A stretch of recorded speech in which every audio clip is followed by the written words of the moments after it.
No, they must release Jacob Zuma. He is unfairly treated in this country.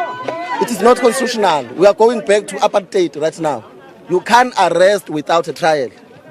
It is not fair. We are not saying he is not guilty. We don't know. We are not judges. But they must prosecute him correctly. They must treat him as a citizen. We are not going to surrender right now. We are going to mobilize more. We are going to mobilize. And